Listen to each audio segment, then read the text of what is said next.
figured 20 to 30 minutes to cover it, so I'll be moving pretty quickly. Hopefully you can see my slides clearly. As I go to screen sharing, it gets a little bit blurrier. Some of that is due to the technology I'm using. Some of that is due to the fact that I don't want you to see all the details about my family.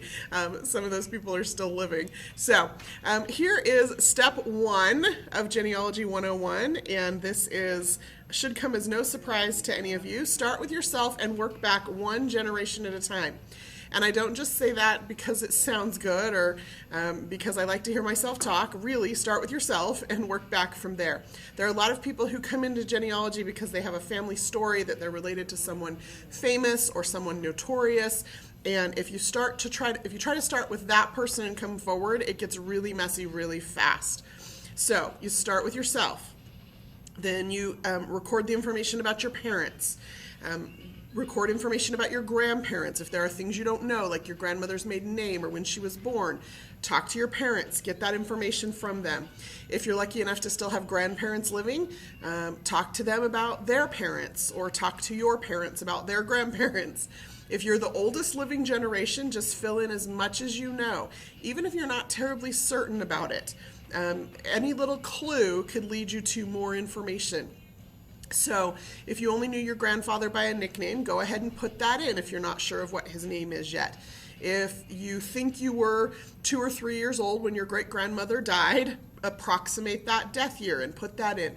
Anything you can collect, just start collecting that information. You don't have to do a complete generation at a time.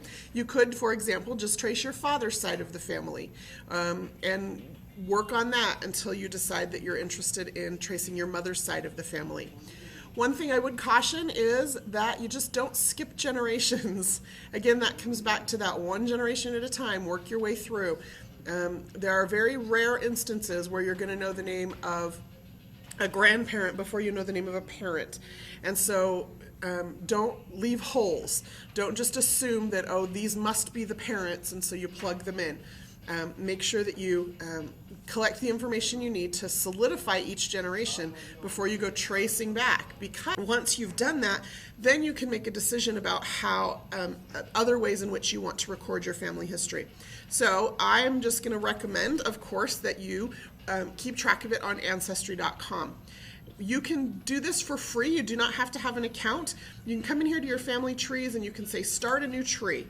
And I could just come in here and I could type in my information about myself, and I could fill in my birthday and my birthplace, and of course I'm still living, and then I click continue and it'll ask me, okay, who's your father? And so I could fill in the information about my dad and his birth date and birthplace. And what I've done now is I've just started a little tree.